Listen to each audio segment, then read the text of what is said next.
Olá pessoal, sou o professor Joaquim Carvalho, mestre em Engenharia de Irrigação e Drenagem. Estaremos ministrando esta aula, com o tema de manejo de irrigação com turno de rega fixo.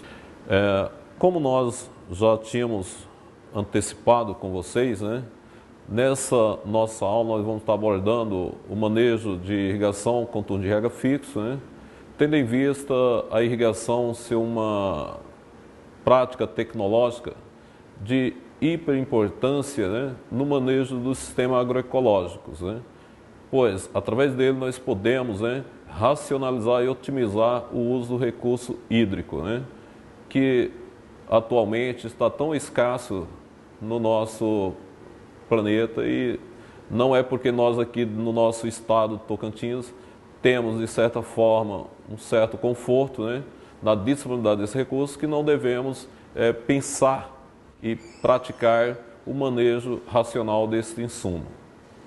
Então, iniciando a nossa aula de hoje, nós vamos estar mostrando para vocês como que podemos trabalhar com o manejo do sistema de irrigação com turno de rega fixo. Para isso, nós precisamos analisar o período vegetativo e necessidade de água das culturas durante o ciclo vegetativo. Através dessa tabela 1, vocês podem observar algumas culturas de hiperimportância nas nossas atividades agroecológicas, tanto frutíferas como outras cultivares de grãos. Como nós temos aí o feijão, que é uma planta do oleaginosa e que tem bastante importância na dieta alimentar nossa, especial brasileiros.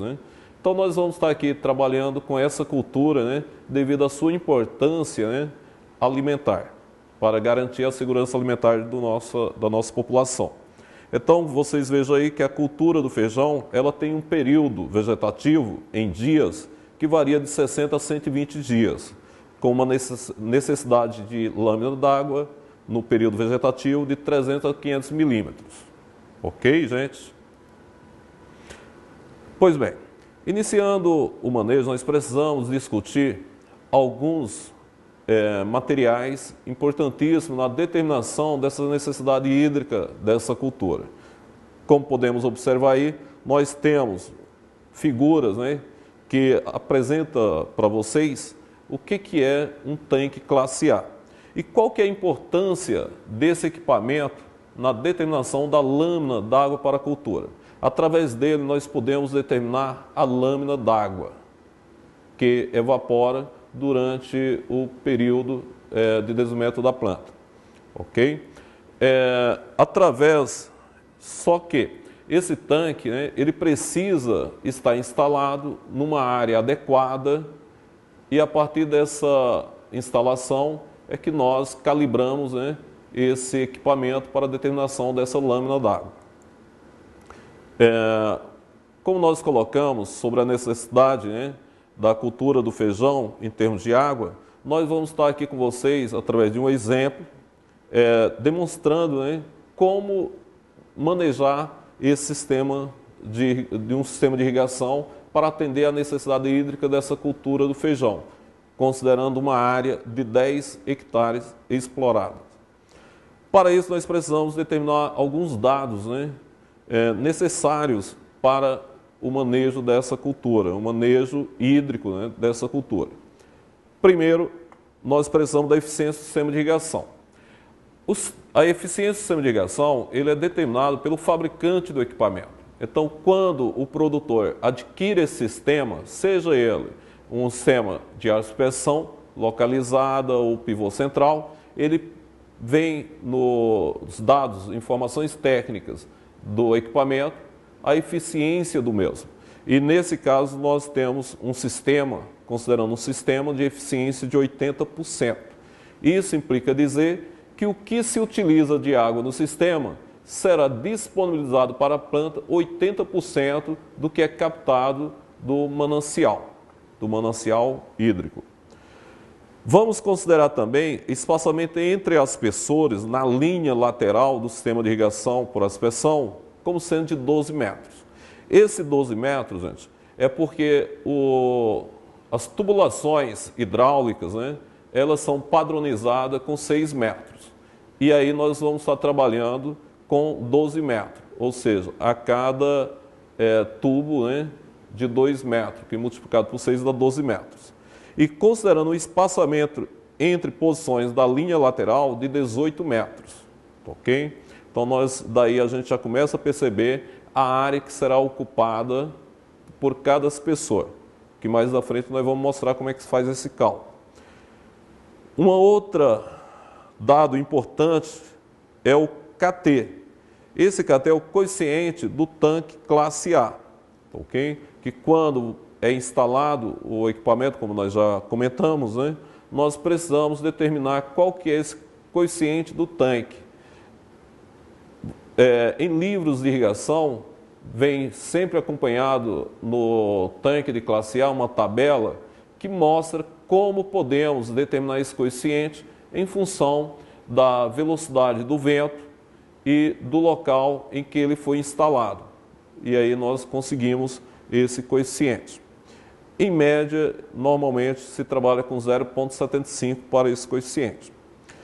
E uma outra informação também importantíssima é o período de vida da cultura, que nesse caso do feijão, nós vamos considerar que o período de vida dessa cultura é de 85 dias, com um turno de rega de 7 dias. Como é que determinamos esse turno de rega?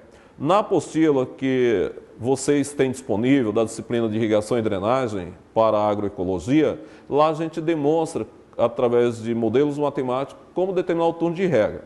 Mas para que vocês possam, né, relembrar o valor desse turno de rega, basta determinar a capacidade de água disponível no solo.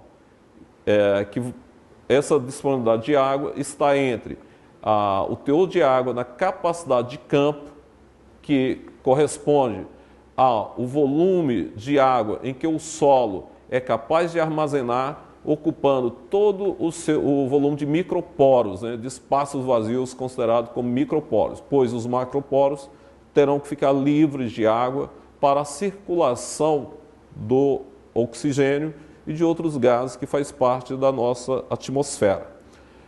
E quando essa água ela começa a ser consumida pela cultura, ela vai baixando até chegar num ponto que nós consideramos como ponto de murcha permanente. E a partir desse valor mínimo, que é no ponto de murcha, nós teremos que aplicar a lâmina de água. E esse turno de rega, então, é determinado pela razão entre o que o solo é capaz de armazenar entre esses dois teores de capacidade de campo e ponto de murcha, dividido pelo que a planta consome ao longo de um dia. Okay? Então, quando nós dividimos, nós encontramos o turno de rega, que nós estamos considerando aqui como sendo de 7 dias. Número de dias após o plantio. Nós vamos considerar que a irrigação irá se iniciar após os 40 dias após o plantio. Ok? Duração das fases. Eu acredito que vocês também já viram em outros momentos, em outras disciplinas, que as plantas elas possuem 4 fases de desenvolvimento, que é a primeira fase, que corresponde à germinação, à emergência na superfície do solo, que isso nos dá algo em torno de 20 dias para a cultura do feijão, e a segunda fase, que vai desde a emergência até o início da floração, que nós consideramos como sendo a fase 2, que é a fase de crescimento vegetativo.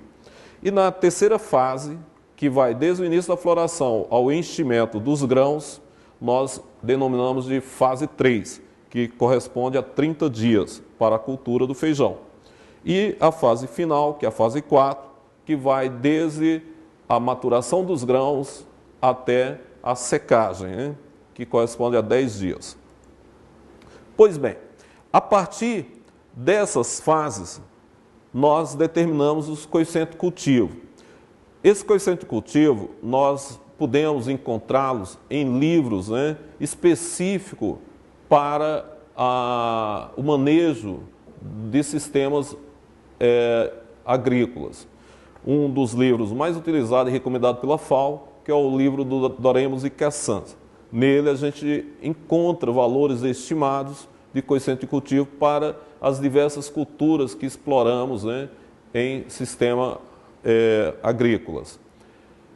Mas o ideal é que esse coeficiente seja determinado no local em que se vai explorar essa cultura, pois aí nós dessa forma teremos uma condição que se aproxima mais do real, ok? Mas infelizmente aqui no nosso estado de Tocantins nós ainda não temos, né, esses coeficientes disponíveis, né? Aí a gente tem que usar valores que estejam próximos, né, de acordo com regiões climáticas que se aproximam da nossa. Ok? Então, nós vamos trabalhar aqui o coeficiente de cultivo para a cultura do feijão na fase 1, como sendo de 0,4. Na fase 3, ok? Como sendo de 1,5 centésimos, né? E na colheita, como sendo de 3 décimos. A avaliação do sistema de irrigação, no início da safra, que nós estamos considerando no manejo dessa cultura, que a irrigação irá iniciar no início da safra da cultura. Para isso, nós precisamos de alguns dados que serão obtidos, né, a partir da avaliação do sistema implantado de irrigação no campo. Então, nós temos aqui, como vocês podem observar, 3 repetições. Nós temos a primeira repetição, a segunda e a terceira, considerando que o sistema de irrigação por aspersão com 2 bocais, ok? O bocal 1 e o bocal 2. Para isso, para determinar a vazão em cada bocal desse, nós vamos usar um recipiente de 20 litros, em que nós vamos estar trabalhando com 10 litros da capacidade desse recipiente. E com o cronômetro, nós vamos cronometrar o tempo em que, através desses bocais, né, encham o balde até o volume dos 10 litros correspondentes. E aí vamos determinar qual foi o tempo para que ocorresse esse enchimento. Então, nas 3 repetições, vocês podem observar que para o bocal 1, na primeira repetição, tivemos 16,5 segundos, na segunda repetição, 16,9 e na terceira, 16,2. Já para o bocal 2, considerando o mesmo volume, né, temos um tempo de 29,8, 30,5 e 30,4. Mas isso não implica dizer que terá que ser sempre com esses volumes. Isso fica a critério dos técnicos na hora de determinar essas vazões a campo. Lembrando que a vazão é a razão entre o volume coletado pelo tempo despendido. Dados de evaporação, que, como nós já antecipamos, é medida através do tanque classe A. E de precipitação também através do pluviômetro, que é um equipamento utilizado para determinar a lâmina de água que chega à superfície do solo através do pluviômetro, que a gente consegue mensurar essa lâmina d'água dos eventos chuvosos. Isso no período correspondente ao turno de rega, né? Pois bem, gente, vejam aí que nós temos durante 7 dias de observações, que é o turno de rega da cultura, nós tivemos aí, ó, no primeiro dia, uma evaporação de 3,9 milímetros por dia. No segundo dia, desculpem aí, pessoal. No segundo dia, tivemos 5,6 milímetros de água, né, evaporada, né? No terceiro, 6 e assim sucessivamente, até o 7º dia, dando uma soma de 37,1 milímetros por dia de evaporação. Durante esse período, vocês percebam que não ocorreu nenhum evento chuvoso. Logo, a precipitação ocorrida durante esse período foi 0, acumulado. Se tivesse havido algum evento chuvoso, nós teríamos que verificar qual foi dessa lâmina que chegou a infiltrar no solo, pois dela nós precisaríamos tirar o que ocorreu de escorrimento na superfície do solo e que foi perdido através de carreamento pelo vento. A precipitação efetiva é levada em consideração apenas aquela lâmina de água que é infiltrada no solo, que pode vir a ficar disponível também para a cultura. Então, uma contabilidade simples é a gente subtrair essa lâmina precipitada efetiva da evaporação, para a gente saber o que vamos precisar repor no solo para atender a demanda hídrica da cultura. Mas como não houve precipitação efetiva, então a gente vai considerar que precisamos repor no solo toda a lâmina de água evaporada. Através desse gráfico, que vocês poderão estar construindo através de uma planilha eletrônica ou então através de um papel milimetrado. Vejam, observem, é um sistema bidimensional em que no eixo horizontal nós temos o tempo e na vertical nós temos o coeficiente de cultivo. Vejam, lembrem que nós falamos que a cultura, o período de desenvolvimento dessa planta, do feijão, que foi plantado, considerado, como sendo de 85 dias. Então nós temos do 0 a 85 dias. E dentre esse intervalo total, nós temos as 4 fases. Vejam aqui a primeira fase de 0 a 20 dias, em que o coeficiente de cultivo é 0,4. Na segunda fase, eu não sei se vocês perceberam, que eu não citei qual que era o coeficiente de cultivo da cultura do feijão. Por que eu não citei? Porque esse coeficiente ele não é um coeficiente constante nessa fase 2. Ele apresenta um crescimento linear crescente, com variação ao longo do tempo. Variação essa linear, mas não deixa de ser uma função linear crescente. Veja que a fase 2 vai do 20º ao 40º dia, até por volta de 45 dias, como nós citamos. Então, dentro desse intervalo, veja que esse valor não é constante, ele é crescente. E como nós vamos iniciar a irrigação no 40º dia, então nós pegamos aqui, no 40º dia, o coeficiente de cultivo, ok? E quando você traça uma reta perpendicular ao eixo horizontal, e você, com uma régua, você eleva até interceptar a reta, e aí a partir desse ponto você passa uma reta perpendicular ao eixo vertical, que é do coeficiente de cultivo, aí você vai marcar um ponto, em que vai se encontrar aí, como nós podemos ver, entre 0,8 e 1. E a partir daí a gente determina esse valor. Veja que está um pouco acima da metade. Então, através de uma interpolação numérica simples, nós podemos determinar esse valor, que vai dar algo em torno de 0,97. Ok? Gente, quem não tem muita habilidade com planilha eletrônica pode construir um gráfico desse num papel milimetrado. Pois bem, gente, a determinação da evapotranspiração de referência para o período de cultivo da cultura do feijão.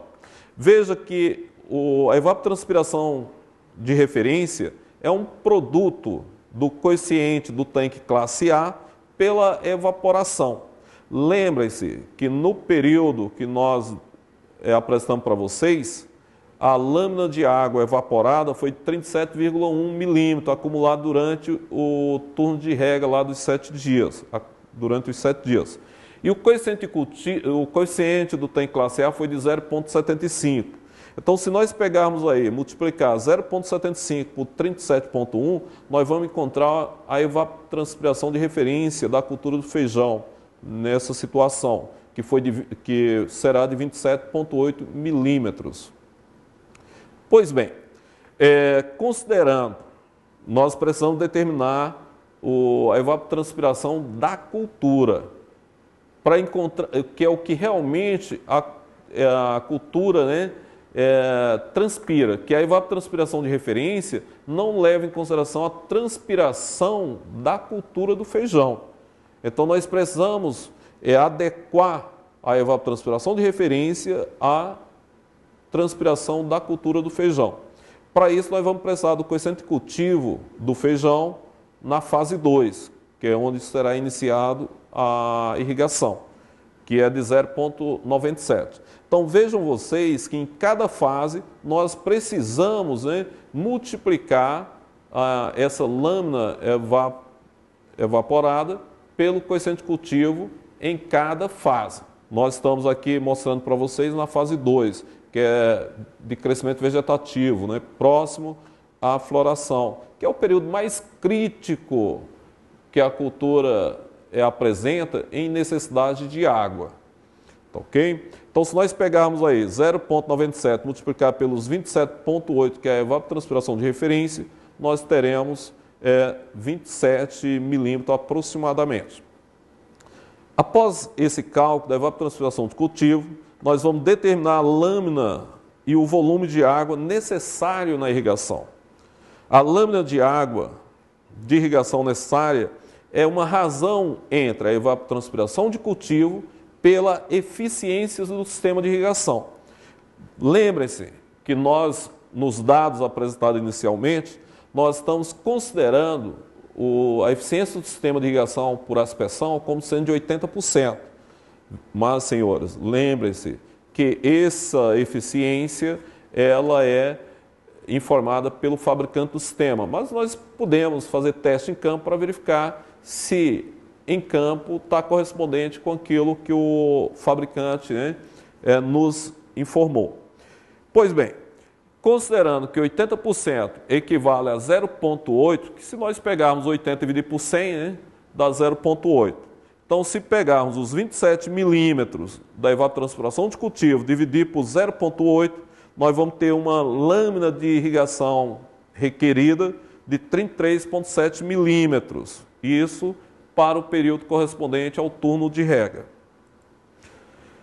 Como, senhores, a lâmina de 1 milímetro,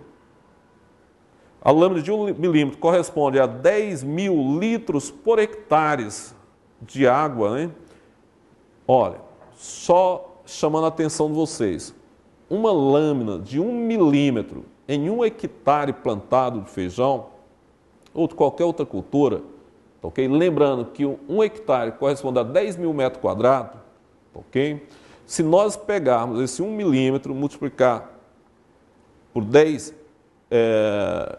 1 milímetro dividido aí por 1000, transformando em metro, e lembrando que esse 1 milímetro de água equivale a 10 mil litros de água por hectare, nós vamos perceber que se nós vamos precisar, ok, de 33,7 milímetros, se multiplicar por 10 mil e depois pelos 10 hectares, nós vamos ter um volume de água necessária durante o turno de rega, ok, nos 10 hectares, de 3 milhões e 370 mil litros de água. Vejam que não é pouco. Se a gente fizesse um paralelo com o consumo humano, de cada ser humano, nós vamos ver que daria para atender uma população interessante de água. E isso é apenas para atender a necessidade hídrica durante um evento de irrigação em 10 hectares. 3 milhões e 370 mil litros de água. Pois bem, determinação do tempo de funcionamento dos aspersores em cada posição. Primeiro, nós precisamos calcular o tempo médio para cada bocal, para o bocal 1 e para o bocal 2, bem como as vazões desses bocais. No tempo médio para o bocal 1, lembrando que lá nas 3 repetições, para determinar os tempos em cada repetição, nós, para coletar 10 litros de água, nós mensuramos na primeira repetição 16,5 segundos, na segunda 16,9 e na terceira 16,2. Se somarmos e dividir por 3, nós vamos ter uma média de 16,53 segundos de tempo médio para o bocal 1. Ora, se esses tempos foram correspondentes a um volume de água coletado no bocal 1 de 10 litros, então se pegarmos 10 litros dividido pelo tempo médio 16,53, nós vamos ter uma vazão no bocal 1 de 0,605 litros por segundo.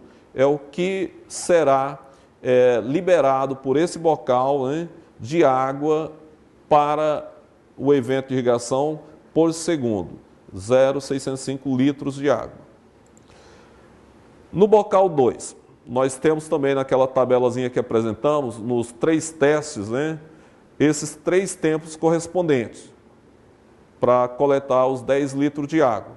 No primeiro teste, temos 29,8 segundo, no segundo 30,5 e no terceiro 30,4.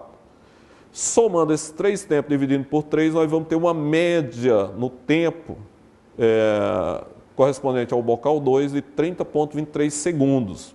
Lembrando que o volume de água também coletado no bocal 3, nessas 3 repetições, foi 10 litros. Então, se pegarmos 10 litros e dividir por 30,23, vamos ter uma vazão média de 0,331 litros por segundo.